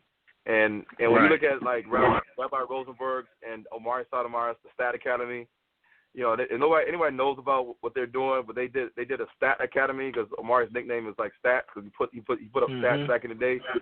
They had the Stat Academy recognized, and I think they're teaching courses. Like people from Harvard actually register for his classes, and he has a commercial. They have like a little trailer for it and everything. But I went through the whole academy and went through all 10 modules, and I told Rabbi Rosenberg I wasn't impressed, and I said who was the one to put your content together? Was it you, or was it Omari? He was like, no, it wasn't Omari. It was me and the rabbis. And I said, oh, okay. So Omari, so y'all just use Omari to be like your spokesperson to grab black people, right, or what? Yeah, I said, man, come on, man. I said, but anyway, I said, you know what? We coming out with our own Hebrew Academy of Detroit. You can check it out if you want to and learn something. And he was like, oh, congratulations. But when we first started our first week of the class, we had a YouTube channel, Hebrew Academy of Detroit YouTube channel, and we had a Hebrew Academy of Detroit Gmail email account, because you got to have a Gmail email to have YouTube. Right, to YouTube, right. They shut it down. They shut both our Gmail account and our YouTube account in the same day. Wow. Shut it down. Wow. And so the pastor Wow. had to use. Yeah, they shut it down. He don't know why they shut it down. He sent in a ticket to YouTube to see what was the reason. Gmail, what was the reason why you suspended and shut down my Gmail account? Of course, you can create all type. You can create Gmail emails all day long. So we just basically use a different Gmail account to keep it moving. Set it up again. Right. Yeah, but these are the things we have to realize, that as long as we're on their platforms, like Instagram, Facebook, Twitter, WhatsApp, YouTube, Google, they can shut us down. They see everything we're doing. They can shut us down whenever they want to. So at some point, we're going to have our own website, our own servers, whether the servers are based in the United States or based overseas, iCloud, our cloud servers. We got to have stuff ready to go so that we can kind of troubleshoot when they're going to start to try to attack and shut down these things, to throw in glitches to deter people from not, learning. Because they'll throw in all types of computer glitches, and your site's not up 1 minute, it's not working, and then it's working again. I know, man. I've been experiencing that. The more I get active now, the more I've been experiencing that lately. So I've had to set up a whole new system at home just to combat that. I've actually seen it, and it's weird to me. Like, you know what I'm saying? Like, I never had these problems, but the more I start working with certain people or being in certain hangouts and stuff, like, yeah, you're right. You're absolutely right. But I have all the time. Yeah, but I'm excited about this though, because it does offer something that I really wanted to speak to you about too. We had spoken about earlier, and that is trying to, I guess, reach out to those that are coming out of the Christian church, right? Those that are starting to wake up. There are several young pastors, several people that are coming out of this, and they want to be a part of this. They're now waking up and coming to this. Would you say that this academy is a great way to actually get them like a good foundation? Oh yeah, because there's a lot of pastors that they're kind of curious, because their people are in the congregation are asking them questions, and they're stirring up talk in their congregation, and they don't know how to combat it. They don't know how to prevent members from leaving, because the pastor's not addressing these issues and these topics and questions. And so sometimes these pastors will they'll say, well, I'm not going to just show up at a Hebrew assembly and ask to be taught, so I'm going to go ahead and just quietly register for the Hebrew Academy of Detroit, and I'm going to sit back, I'm going to learn what these guys are talking about. Or, they can read a book or watch a movie, but the Hebrew Academy of Detroit allows them to learn something that they probably wasn't taught in seminary school. But nowadays, a lot of black pastors, they don't have any seminary training. You could probably be a pastor and just say, I want to be a pastor, and just start a church, and don't have no foundational knowledge. They just going on just running their mouth. But if they go to the Hebrew Academy of Detroit, they'll understand everything that we're saying with facts and Bible to back it up. So they'll know that we're not crazy. We're not just pulling this out of the air. We're actually backing this up with facts that can't be denied and disproven. And this is what sometimes pastors have a hard time swallowing, because they got a lot of pride. Right. So once again, another excellent source put forth this evening by this brother. I'm going to take the time really quick, because we got a few more things that I want to cover, but I do see that we have a caller. So just a quick station identification. You are tuned into The Verdict on Debate Talk for You. It is 9:43. You can call in and conversate with us. That number is 319-527-6239. Press the number 1. We'd love to hear from you. We're talking with Brother Ronald Dalton Jr., author, speaker, activist, and movie director, talking about his new movie Hebrews to Negroes, Wake Up Black America, as well as a plethora of other things, because the brother has a wide range of talents and things that he is involved with. So at this point in time, I'm going to turn it over to Sal and see if we can hear from our next caller. You there, Brother Sal? All right, let's go to the phone lines. Let's go to 615-403. You're live. Is that me? That is you. Yes, how are you?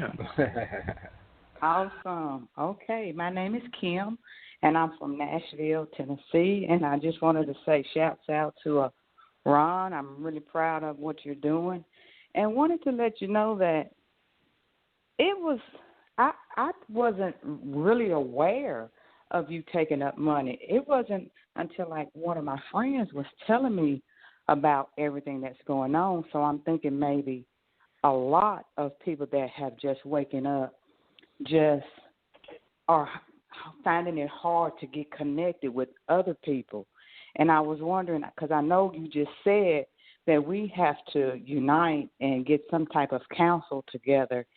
Is there some type of way that, like me being here in Nashville, how can I locate the other Hebrews that have been awakened here in Nashville? So maybe if we could find some type of way for everybody that is awoke in each city to unite or to connect whenever somebody wakes up, call this number or connect here. Yeah. There is actually a guy from Nashville that is working on getting a venue for me to come down there and show the movie and do like a workshop.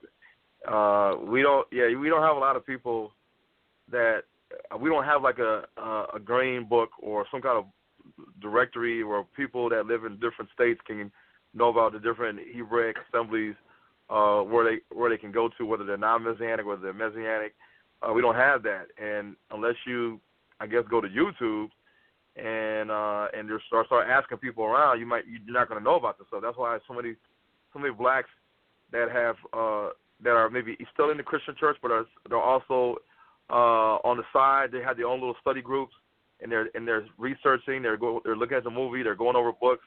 They're having their own. They're doing their own thing without an assembly, and that's common in a lot of states, especially like in the South, like in Louisiana. I mean, they got places in different states in the South, but there's pockets where it's like no assemblies that I can think of.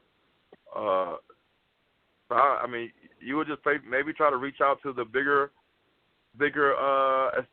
groups like Hebrew Nation Building, Rebirth of a Nation, and myself, and then who else is out there?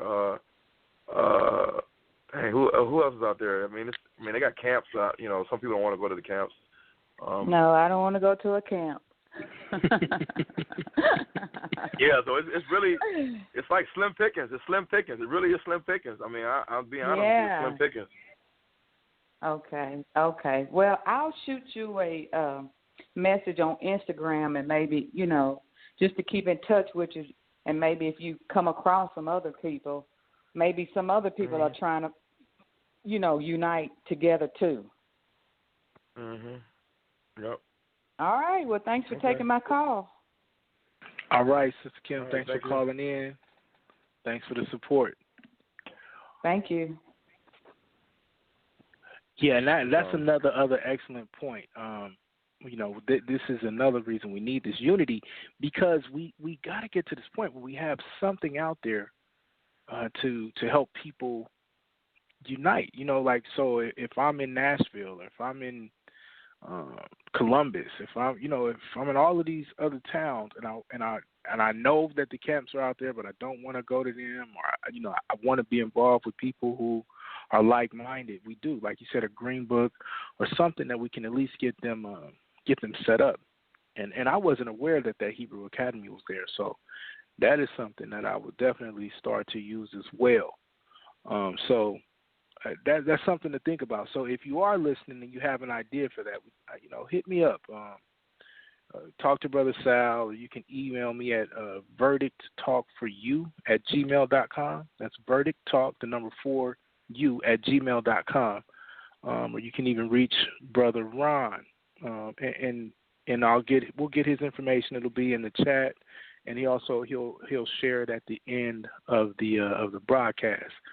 But that's definitely something that we're going to think about putting together, because I think we need that.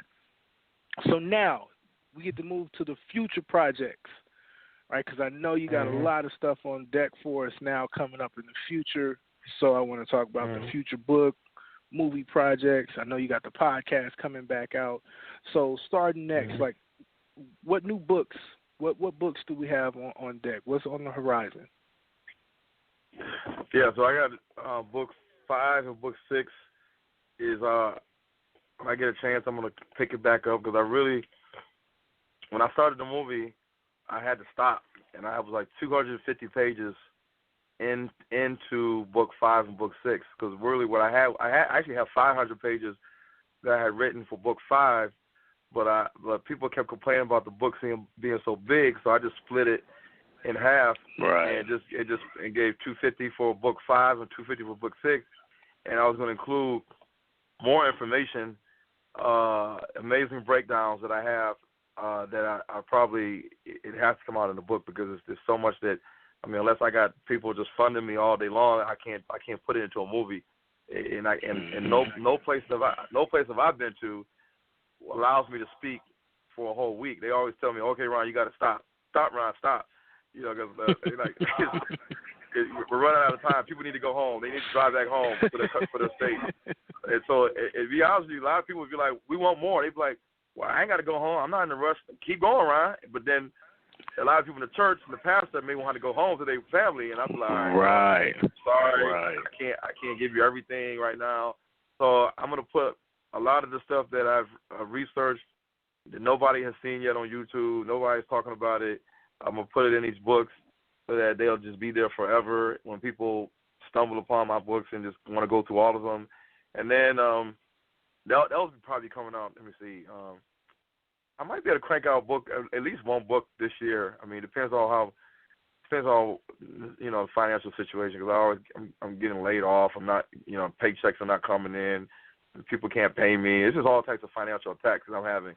And right. But then I also I already when I was doing the editing for the first movie, Hebrews to Negroes, what people don't realize is that the last part of the movie is it's about chapter 6 basically. It's about black people, the Negroes, and that was an hour long. But when I was in the booth recording the audio narrative for it, I had another hour left, and the audio guy was like, "All right, Ron, we got 3 hours. What do you want to do?" And I said, "We got 3 hours already?" And he was like, "Yeah." He's like, "All right, we got to stop it." So I had a whole lot more that I was going to uncover, and what I left out is what I'm going to do is the next one is probably going to be called Hebrews to Negroes 2 Revelation, because what I'm going to do now, I'm going to tie in now who are the people that say they are Jews, who are the people that claim to be Semitic people or the Jews. Right. So right. you have all the people that are living in the Semitic lands of Abraham, the white Arabs, the white Jews, claiming to be certain people, and I'm going to show in this movie who they really are and how the identity swap happened, how the black Arabs got marginalized, they got pushed out of the equation, and the white Arabs came in and took over it, how the white Jews came in. Yeah, how the white Jews came in from Central Asia and from other sources. Like I'm gonna throw Esau in there, Seir the Horite, the sons of Cain. I'm gonna throw the Neanderthal. I'm gonna throw in a lot of stuff that people ain't ready for, and I'm gonna talk about. I was gonna say they're not ready for that. No, they ain't ready for Gog and Magog. They're not ready for peep this. They're not ready for the Sumerians, the Sarmatians, the Circassians, the Scythians, right, the Goths, the the Germans, the right. Parthians, the Parthians. They're not ready for all these names. They're not ready for it, because what they're going to see is that the names change, but if you trace the names back, you'll find out the true identity of the people. And when you trace the language and the oral history back, the religion, the paganism, the DNA, you will find that when we think of Gog and Magog, like say for instance Psalms 83, where it talks about the tabernacles of Esau and the Hagarim and Gabal and Ammon and Moab and Philistine and Ashur is with them, and then in Ezekiel 38, where it talks about the bands of Togarmah, Gog and Magog, Prince Resh, Tubal, Gomer, all these people, I'm going to show you who they are. So now when you read your Bible and you look at end times biblical prophecy, when you look at the Confederate now it makes that is sense. against Israel, Yep. it will all make sense. And I'm going to show, like, you know, Arabia, Yemen, Oman, Qatar, the Horn of Africa, Northeast Africa, and we'll start breaking down this stuff even more. It's gonna basically show that the Gog and Magog is moving. They're moving. And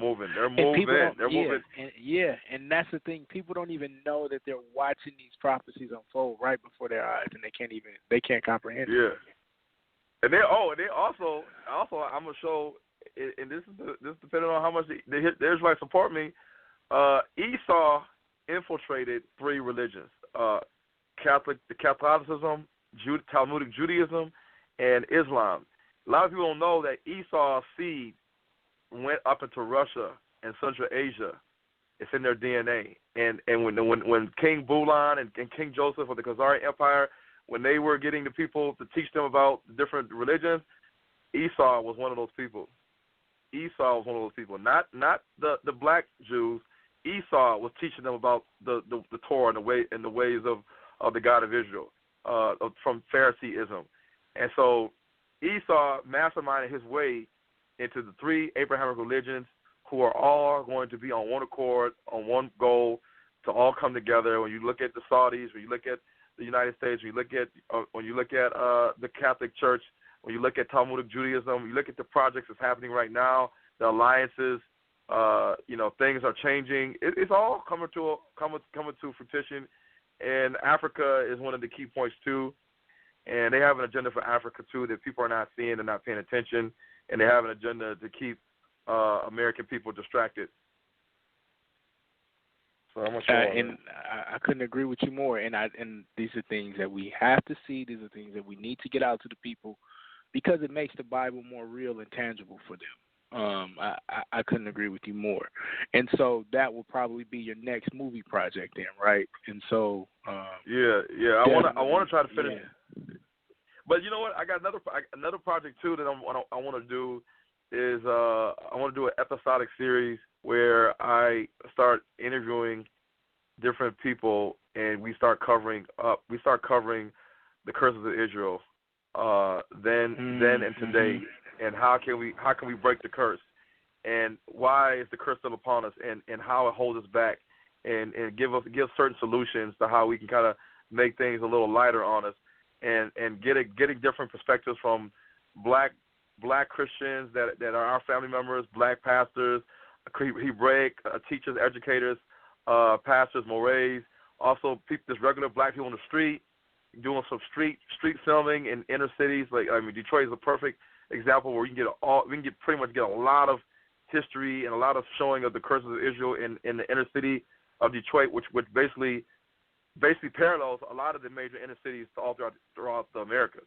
So that I want to do as well, and of course I'm going to need awesome videographer and good footage and good people to get behind the camera and be interviewed, and then also incorporate some Hebrew music in there, Hebrew rap, to set the tone for the movie. So those are like two projects I'm trying to do, and it's all about the time to do it and the finances to do it. I already have all the information. I already have the vision in my head. We just got to execute it. Just got to get it out there and put it out to the people. There you go. And then, so the last thing I'm going to talk about, and then I'm going to allow you to wrap it up, and then I'm going to put all your information out, all right? The Hebrews to Negroes podcast is coming back, right? Yeah. All right. So yeah. Tell us about that. For those that aren't aware, never heard about it, never listened in.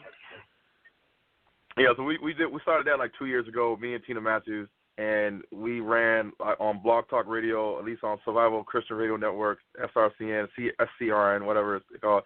we were like the top. We were in the top 3 like all the time. Like every we were like number 1 for a long time. A lot of listeners, people listen from all over the place. So we're gonna bring it back. Trying to get new guests. A lot of guests that we tried to get last time, like Dane Calloway and Rudolph Windsor and some of the leaders of GOCC and IUIC. We reached out to them. They didn't respond back. We reached out to I think we reached out to what's that guy's name? Vocab Malone. Vocab. He hit me up on Instagram. Of course, Rabbi Rosenberg, if he wants to come back for another beatdown, he can come back for another beatdown. That was a good one too. Yeah, I mean, I reached out to Amari Stoudemire. I reached out to Brandon T. Jackson. We got nothing back from these guys. I don't know what the issue is why we can't get those interviews. We just want people to come talk about. We got different topics and issues. People want to hear from what other people got to say, and we're just going to talk about relevant stuff that people need to hear, because there's not a lot of times that people can jump on a podcast and hear about different topics and different things. So, we look forward to that. We're going to probably start that in March, and it's going to be on Saturday. I think it's going to be on Saturday at like 7 to 8 p.m. So after you get your lesson from Josh from Rebirth of a Nation on Saturdays, and you can tune in later on that evening for a Hebrews and Negroes lesson, or Hebrews and Negroes earful. That's what's up. That's awesome. All right, so before we do anything else, I want to get the information out. So I want you to tell us, first off, if we want to donate, how do we do that? Where do we send the donations to? You can send it to go to GoFundMe right now is really the main place I have. You can go to www.gofundme.com/Hebrews to Negroes. And that's pretty much the main way that people are donating. There is on my website, www.thenegronetwork.com. There is a place where on the shop tab, like I sell, I have like different T-shirts. If you click on the shop tab, it'll take you to like T-shirts and stuff that I have on there. And if you go to the right corner, the right side of the web page, there's a PayPal donate button too. I'm gonna have to move that probably to the main page. That people can donate if they want to donate that way, PayPal. I have Cash App too, but I don't know if people want to do that. So I may have to put that up there too. Okay. Yeah. All right. And then, what'd you say, Cash Sam? App is all good, man. Cash App is all good, brother. Mhm. And then, any specific websites that we want to promote? Because then in a second, I'm going to tell them, we'll tell them how to go and get the movie. Any specific websites you want to promote? Yeah. So we got 2 main websites that we're doing. Is www.HebrewsToNegrosMovie.com. That's our movie tour website where you can see all the different cities we're going to be at next and how to purchase tickets for the workshop or the movie screening. We're going to Grambling. We're going to Grambling State University, met February 15th to the 16th. We're going to Minnesota, February the 22nd, 23rd to the 24th. And then they're going to be showing a movie in Connecticut, Hartford, Connecticut on the 27th. And then they're going to be showing a movie in March in the Bahamas. And we're working on other cities too as we speak. So you can find out all that information on www.HebrewsToNegrosMovie.com. And of course, I have the www.thenegronetwork.com. Okay, so we got the links, we got everything expressed. So now, what I want to hear from you is your final thoughts, Brother Ron. First off, I want to say thank you for blessing me with your presence, with your knowledge. It was a wonderful way to start off my first show. I'm excited. I feel like I've gained a brother. And I look forward to the things that you're going to do in the future and just being able to help and be a part of that. I got some amazing ideas and things I think we can do to kind of just to help and partner up. So I'm really excited. So bless us with your final thoughts, final words. Well, I would just say, like, for people that is into this truth, and they've been getting told that they're in a cult, they're backslidden, you know, they're kind of been ostracized from the family, to just to, you know, I know it can be really hard, especially when your parents are not supportive of you, and they kind of like alienate themselves from you. But you got to remember that, you know, the Bible talks about, you know, that your own household will be against you, and that, you know, if you follow him and take up the cross, or if you know, you basically saying that you sometimes it's going to come down to where you're going to have to just follow him, and you may lose some relationship with your family, your brother, your sister, your mother, your father. But if you stay focused on Yah and what he's called you to do, or how he's woken you up in your family, and kind of getting you prepared to flee Babylon, or to set yourself apart from Babylon, because you see, as people are seeing what's going on in the world today, just see that as a blessing, because there's only going to be a remnant that's going to understand and get it. Of course, there are going to be people that's going to die that are going to know the Most High and the Creator, and there's going to be people that wants to endure to the end. And those that are trying to live upstanding, righteous lives, you know, the Most High said he'll always be with us, even to the end of the earth. And that, you know, I always tell people, ask people this, is ask them the question, does the truth matter? Yes or no? Answer the question, because if the Bible says, Christ says, I am the truth and the light and the way, or the truth, or the way, the truth, and the light, and Satan is the father of all lies, then of course we don't want to be operating in Satan's deception and his game. We want to be abounding in the truth. And the only way our people could be set free right now is if we start to get into this truth and get into this knowledge, and we start to awaken. And yes, it is important, because it ties into end times biblical prophecy that's going to affect all of us, the Gentiles as well. And so it is good to be aware of your identity and the plan for the end and for the salvation. All these things are very important. And I just tell people, I don't want people to be encouraged, because I'm going through hell and high water, and I'm really out here putting my neck out. So I know other people are, you know, and just, you know, we're all in the same boat together, and just keep your head up. Yeah. All right. Hey, Anonymous, you sound far away. You sound kind of far. Am I back? Am I back now? Yeah, you're good now. Yep. All right. Sorry, family, getting used to the new mic. All right, here we go. Now it's time for my favorite portion of the show, where I deliver something of a verdict. All right? And so here's what we're going to do. I'm going to tell you what I think. It's not to ostracize us or put anybody off, but it's to encourage us and give us some positive feedback. I believe we've been found guilty of not being supportive as a nation, right? We have not been supporting our leaders. We have not been supporting the right things, but that does not mean that we failed. It just means that we haven't gotten it right yet. It just means that we have a chance to do better, and that's what we're going to do. I thank our guest for coming on, because he gave us some excellent things that we can work on, and he gave us real-time feedback as to what's really going on out here with our nation. So I'm going to give you 3 quick points. First off, there's nothing wrong with showing support. For whatever reason, we've gotten out of this the thing that we used to do, which was love on somebody, celebrate them when they did something new, encourage them when they went out and did a good job. Instead, we sit back, we watch, and we kind of leave it to somebody else.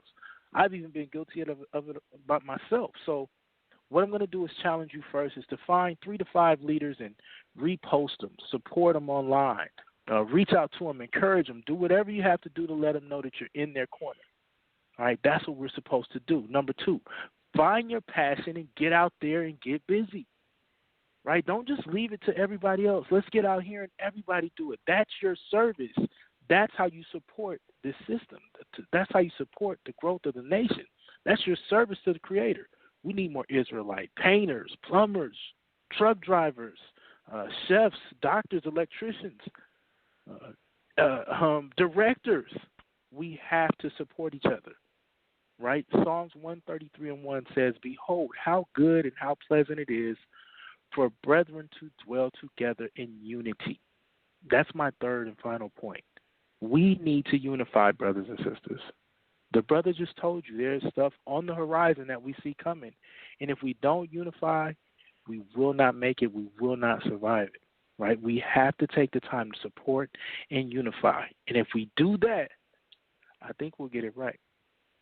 So I'm going to leave you with this verse, and I'll see you in a few weeks. Matthew 5:13 through 16. Ye are the salt of the earth. But if the salt have lost its savor, wherewith shall it be salted? It is thenceforth good for nothing, but to be cast out and to be trodden under foot of men. Ye are the light of the world. A city that is set on a hill cannot be hid. Neither do men light a candle and put it under a bushel, but on a candlestick, and it giveth light unto all that are in the house. Verse 16. Let your light so shine before men, that they may see your good works and glorify your Father which is in heaven. All right, family. I love y'all. Shalom, Mishpachah. Thank you to Brother Ron for coming out and hanging out with us. Please go support him. He's doing a great work. Thank you, Brother Sal, for this wonderful opportunity. I love y'all, and most high willing, I'll see you in a few weeks. Shalom, family.